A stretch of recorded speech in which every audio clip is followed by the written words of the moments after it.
심지어는 보증보험을 가입을 의무화하고 집주인에 대한 정보를 공개를 해야만 한다. 급증하는 전세금을 반환사고, 이 반환사고를 예방하기 위해서는 보증보험을 선택적으로 하는 게 아니라 필수적으로 가입을 의무화해야 된다. 이런 내용입니다. 이게 또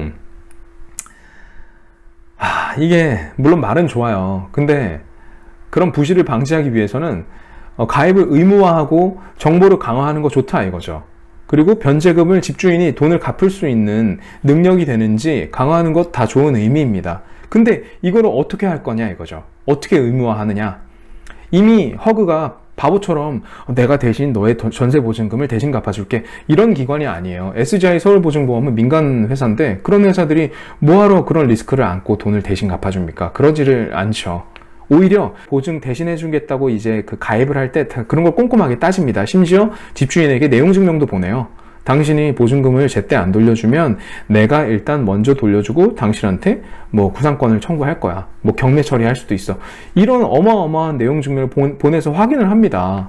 그런 내용들이 이미 절차를 거치고 있어요. 근데 이거를 가입을 의무화한다? 그렇게 하면 정말 문제가 돼서 보증보험사에서 허락하지 않는 그런 것들을 어떻게 의무화해서 받아준다는 얘기입니까?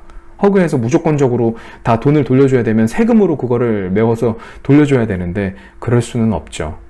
결국에는 보증보험 가입 의무화하고 임대인의 정보를 공개한다는 이 대목에서도 여기서는 보증보험 가입을 의무화할 수 있는 방법도 사실 없거니와 힘들거니와 임대인에 대한 정보를 개인정보인데 그 사람에 대한 그 집을 몇 채 갖고 있고 그 다주택자라서 이 사람이 돈을 갚을 능력이 없다라고 판단해가지고 그런 것들을 허그한테 보내줘서 이 사람은 집을 빌려줄 수 없게 원천적으로 봉쇄해야 된다?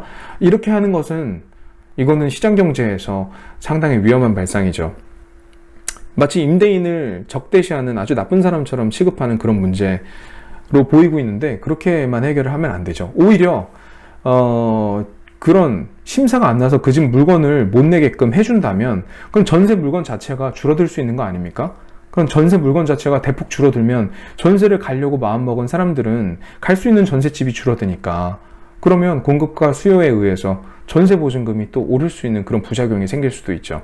물론 가설적으로 얘기를 드리는 겁니다만 이렇게 무조건 임대인의 정보를 공개하고 보증보험 가입을 의무화한다는 것은 말은 쉽지 실제로 생각을 해보면 상당히 많은 부작용을 야기할 수 있습니다.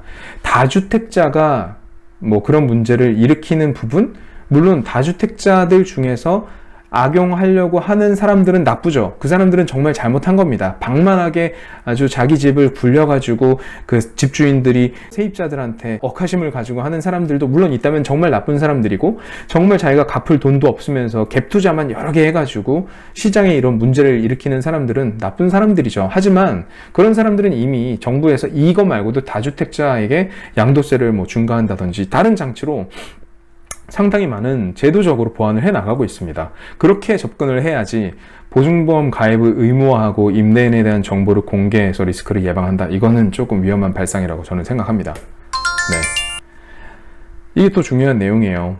본인 돈은 본인이 지켜야 된다. 네, 중요한 얘기죠. 이 허그 보증보험사로부터 돈을 대신 지급받은 건수는 엄밀히 말해서 이미 선순위 변제권에 대한 거를 다 따지고 안전하게 돌려받는 건수에 대해서 의미를 한 겁니다. 보호를 받은 거죠. 그 얘기는 뭐냐면 여기서 사고라고 표현한 그러니까 보증사고 혜택을 받은이라고 우리 얘기하기로 했죠. 혜택을 받은 여기서 표현하고 있는 사고라고 얘기하고 있는 그 건수 돈 자체가 집주인이 정말 나쁜 마음을 가지고 안 돌려줘야지 하는 건수도 물론 있을 수도 있겠지만 대부분은 돌려주고 싶은데 그 다음 세입자가 안 들어와서 돈을 못 주고 있는 상황이 절반 이상일 거예요. 당연히 그렇죠. 그랬을 때 뭐 내용 증명 보내놓은 게 있으니까 그 기간이 됐을 때 보증보험사에서 대신 돈을 먼저 주고 그 다음에 집주인하고 허그하고 뭐 뒤에서 이제 돈을 받았거나 아니면 정말 경매처리를 했거나 그거는 이제 구상권 청구를 해서 돈을 받았겠죠.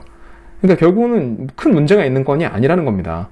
본인 돈은 본인이 지켜야 되는 사람들, 이 사람들도 그렇게 문제가 생길까봐 보증보험에 가입을 했고 본인 돈을 지킨 거죠.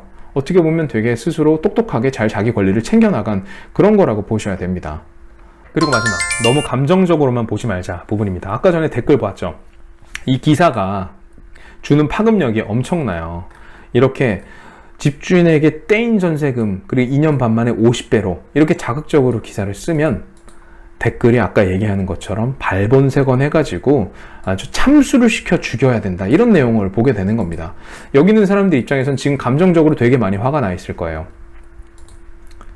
이 기사만 보면 집주인에 대한 아주 나쁜 마음을 갖게 되고, 이런 사람들 때문에 서민들이 피해를 보고 뭐 그런 걸로 조장이 될 수 있는 그런 기사라는 거죠. 네, 그러니까 참 결국에는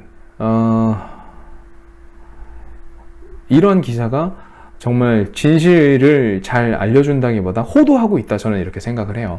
물론 그렇다고 해서 이런 뭐 언론사들이 다 나쁘고 뭐 기자가 다 잘못됐고 다 나쁘다 이렇게만 저는 생각하지는 않아요. 왜냐면 그 사람들도 뭐 기사를 읽힐 수 있게끔 뭔가 기사 내용을 쓰는 거죠. 하지만 여기서 정말 중요한 거는 본인이 그런 내용들을 보고서도 이 내용을 정확하게 해석할 수 있는 능력이 있는 게 중요합니다. 본인도는 스스로 지키기 위해서 이 기사가 어떻게 전개가 되더라도 사실관계를 꼼꼼하게 따져서 아, 이건 문제가 있네, 없네, 이렇게 판단할 수 있어야 된다는 거죠. 스스로 배우고 스스로 지식을 쌓고 그런 것들을 이해하고 해석할 수 있는 능력을 키워야만 합니다.